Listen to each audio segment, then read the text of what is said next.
بھائی نے سوال کیا کہ امیر معاویہ رضی اللہ تعالیٰ عنہ اور علی رضی اللہ تعالیٰ عنہ میں اصل بنیادی اختلاف کیا تھا، اس پر شرح صدر کر دیں۔ دیکھیں میرے بھائی، پہلے تو ایک چیز سمجھیں، یہ امیر معاویہ نہ کہا کریں، اس میں تھوڑی تصحیح کریں۔ اگر آپ نے امیر معاویہ کہنا ہے تو یوں کہا کریں امیر ابو بکر، امیر عمر، امیر عثمان، امیر علی، امیر معاویہ۔ یہ خالصتاً ناسبیوں کی اصطلاح ہے کہ علی کو علی کہنا اور معاویہ کو امیر کہنا، سمجھ رہے بات کو؟ تو اگر آپ نے کہنا ہے، ہمارے شیخ بدی الدین شاہ صاحب رحمۃ اللہ علیہ وہ جب بھی صحابہ کرام یہ خلفائے راشدین کا نام لیتے تھے تو اس طرح کہتے تھے امیر ابو بکر، امیر عمر، امیر عثمان، امیر علی، امیر حسن، امیر معاویہ۔ تو صرف معاویہ رضی اللہ عنہ کے ساتھ امیر نہیں لگے گا، پھر سارے صحابہ کے ساتھ، یعنی سارے خلفائے راشدین کے ساتھ لگے گا۔ اور اس میں ان میں بنیادی اختلاف کیا تھا؟ ان میں بنیادی اختلاف یہ تھا کہ ابو مسلم خولانی رحمۃ اللہ علیہ وہ معاویہ رضی اللہ تعالیٰ عنہ کے پاس گئے اور جا کر کہنے لگے تم علی کی بیعت نہیں کرتے ہو، تم خود کو علی سے افضل سمجھتے ہو یا تم خلافت پر اپنا حق سمجھتے ہو، کیا معاملہ ہے؟ انہوں نے جواب کے اندر کہا نہ تو میں علی سے افضل ہوں، نہ خلافت پر علی سے زیادہ کسی کا حق ہو سکتا ہے، لیکن تم بھی اس بات کو اچھی طریقے سے جانتے ہو کہ عثمان میرے بھائی تھے، عثمان میرے بھائی تھے، اور میں دنیا میں سب سے زیادہ حقدار ہوں اپنے بھائی کے خون کے بدلے کے سوال کے لیے۔ اللہ تعالیٰ قرآن مجید میں فرماتے ہیں کتب علیکم القصاص فی القتلى، تم پہ اپنے مقتولوں کے قتل کا قصاص فرض کیا گیا ہے۔ تو معاویہ رضی اللہ تعالیٰ عنہ کے پاس دلیل تھی اپنے مقتولین کے قتل کے قصاص کا سوال کرنے کی، انہوں نے اس کے اوپر علی رضی اللہ تعالیٰ عنہ سے سوال کیا۔ اور آپ سمجھیں ذرا اس بات کو کہ علی رضی اللہ تعالیٰ عنہ ان کا اختلاف یہ تھا کہ دنیا کی کسی بھی عدالت کے اندر نا یہ بلوے کے نتیجے میں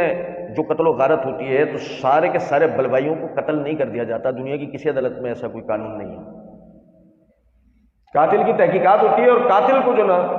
کیفر کردار تک پہنچایا جاتا ہے، اور ظاہر ہے کہ یہ بلوے کا معاملہ تھا، علی رضی اللہ تعالیٰ عنہ ایک دم تو ان سب کو قتل نہیں کر سکتے تھے،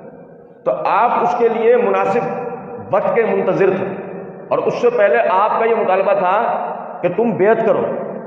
ایک خلافت کے دہارے کے اندر داخل ہو جاؤ، پھر ہم اس معاملے کو مل کر دیکھیں گے۔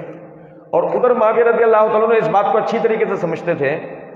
کہ جب عثمان رضی اللہ تعالیٰ عنہ کو ان شورشوں کے خلاف یہ کہا گیا تھا نا کہ حضرت آپ ہمیں حکم دیں ہم ان سب کو قتل کر دیں، اپنے البدایہ والنہایہ،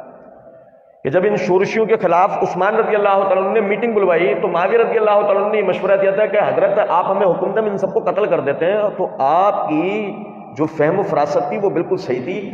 یہ سب قتل کے لائق تھے۔ الفتنۃ اشد من القتل، امت میں ایک ایسا فتنہ یہ لوگ کر گئے کہ جس کا بھگتان آج تک امت کر رہی ہے، ایسی ہے نا۔ تو عثمان رضی اللہ تعالیٰ عنہ نے اپنی فطرتی نرمی کی وجہ سے ان کو معاف کرا، ان کو قتل نہیں ہونے دیا، ان کے خلاف کوئی سخت حکم آپ نے جاری نہیں کیا، نتیجتاً وہ اپنی سازش میں کامیاب ہوئے اور عثمان رضی اللہ تعالیٰ عنہ کو شہید کر دیا گیا۔ امت کے سامنے یہ تجربہ آ گیا کہ شورشوں باغیوں کا حل کیا ہے، قتل کرو۔ تو اب آپ سمجھیں اس بات کو کہ اگر ایسا نہیں ہوگا تو نتیجے میں دوسرا کرائم ہوگا، دوسرا شخص ٹارگٹ ہوگا، پھر تیسرا ہوگا، پھر چوتھا ہوگا، پھر پانچواں ہوگا۔ تو معاویہ رضی اللہ تعالیٰ عنہ اچھی طریقے سے جانتے تھے کہ اگر ایک مرتبہ ان کا ہاتھ کھل گیا ہے اور امت کے اکابرین تک پہنچ گیا ہے تو اب ایسا نہیں ہے کہ یہ سلسلہ تھم جائے گا، اور پھر جو آپ کی فراست تھی وہی ہوا، پھر علی شہید ہوئے یا نہیں، پھر حسن پہ حملہ ہوا یا نہیں، پھر عبداللہ بن زبیر زخمی ہوئے یا نہیں، پھر عمار شہید ہوئے یا نہیں، پھر عبد الرحمن بن عوف جو ہے وہ شہید کیے گئے یا نہیں، اور پھر حسین بمیں اپنے اہل و عیال بے دردی سے شہید ہوئے یا نہیں۔ تو یہی تو کہہ رہے تھے کہ آپ انہیں قتل کر دیں، آپ کے سانس لے لیں، ہم آپ سے کہتے ہیں خس کم جہاں پاک۔